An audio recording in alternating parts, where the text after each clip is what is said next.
Okay, enough dilly-dallying. Okay, this is my Survivor Series 1987 review, and continuing my 97 year review continues. Okay. So after this, we got, what is it, November to Remember, no, World War III, November to Remember, In Your House DX, and, Stark, no, World War III, and then November to Remember, and then In Your House, or Generation X In Your House, and, Stark, yeah, 4 left after this, okay. Anyway, Survivor Series 1987 review. This is just a controversial pay-per-view, let's just be honest here. Anyways, November 9th at the Milan Center in Montreal, Quebec, Canada. Oh. Okay. So, obviously, the big main event is Shawn Michaels and Bret Hart. Which, yeah, we'll talk about that. But, yeah, anyways, let's just talk about it.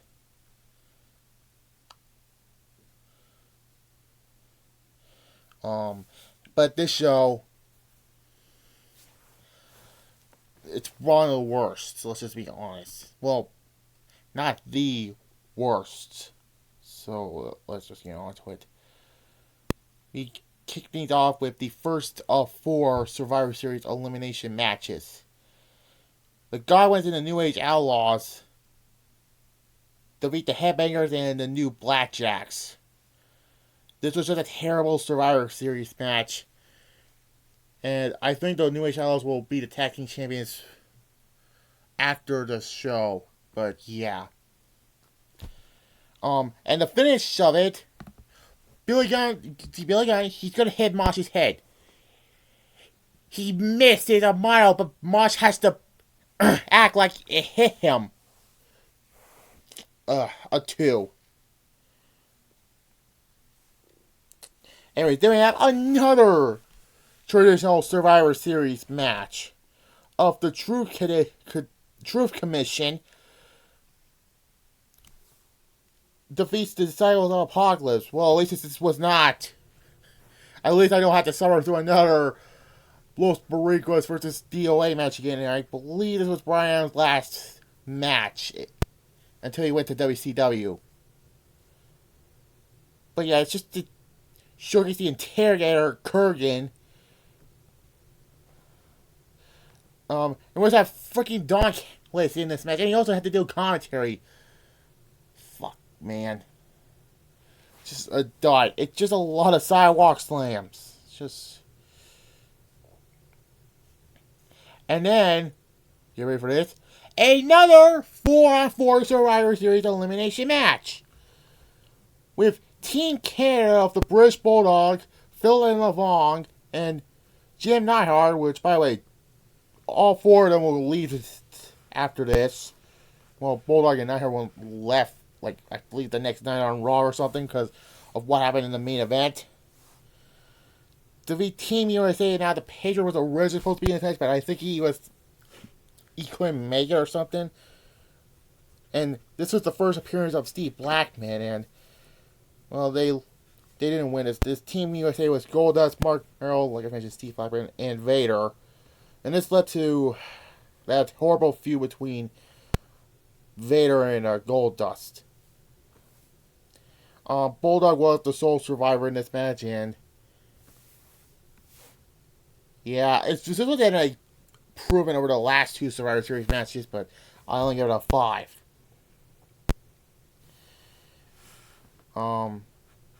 Anyways, Kane defeats Mankind. This was Kane's first match, and this was the first time we saw the red lighting. No, it was. Now, this was before the Fiend used it. Kane used that first, and this was just a Kane showcase, but this was actually a very good match. And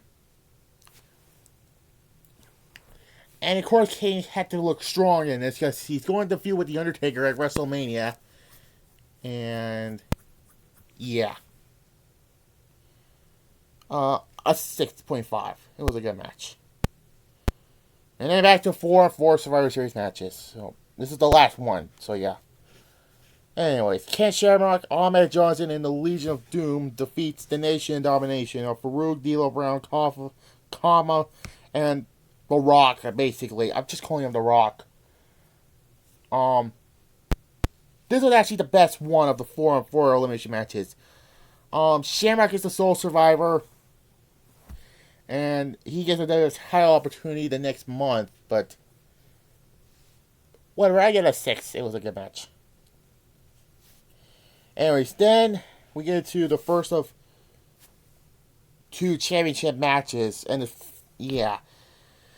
for the Intercontinental Championship, don't be surprised, this was just not that good of a match. Stone Cold Steve Austin defeats Owen Hart.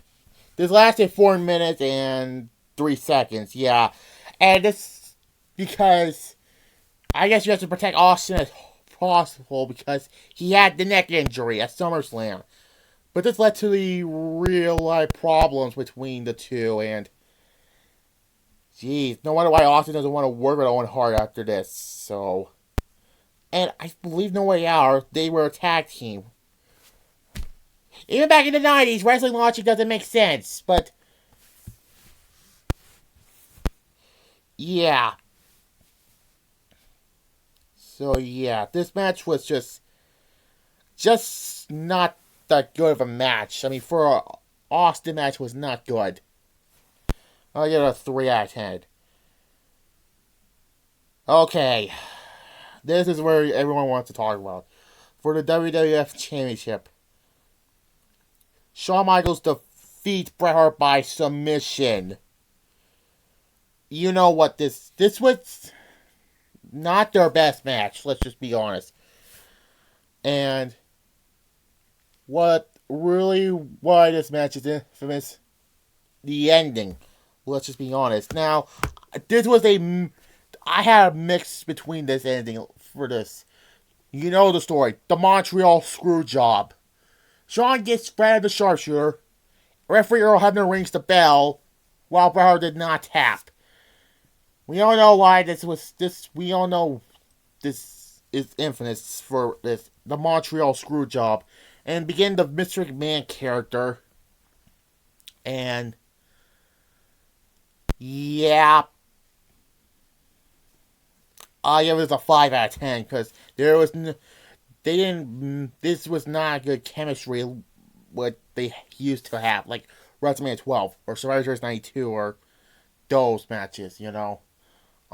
But this will be Bret Hart's last WWF appearance until, if you don't count the Hall of Fame, until 2010 when he and Vince finally ended the feud over Montreal. Bret and Vince. Bret would go to WCW, had not a good run, and it ended by an accidental super kick by Goldberg. And I'm saying accidental. But he had stupid shit in WCW. Like, he had that dumb feud with Will Sasso, which didn't happen on pay-per-view. And he was with Hogan in the NWO, which, okay, everyone's saying Bret shouldn't. He was technically never an NWO member, well, except for NWO 2000. But yeah, this show was not a good show. Let's just be honest here, and it's probably top 10 worst behind Survivor Series 2000 and well, none of the 2000 Survivor Series were not that bad, but Survivor Series 2010 or 2018 or 2019 or 2 months ago or 2013 or 2015, you know, or some of the earlier, like 91 and 92 and 93. But I give this a 3 out of 10. It's just not a good show. Not a good show. But anyways, next up will be World War III, November to Remember, In Your House, D-Generation X, and lastly, Starrcade. 4 left, and that's it for 97. Bye. And I'll do my Royal Rumble reviews later this month. So yeah, bye.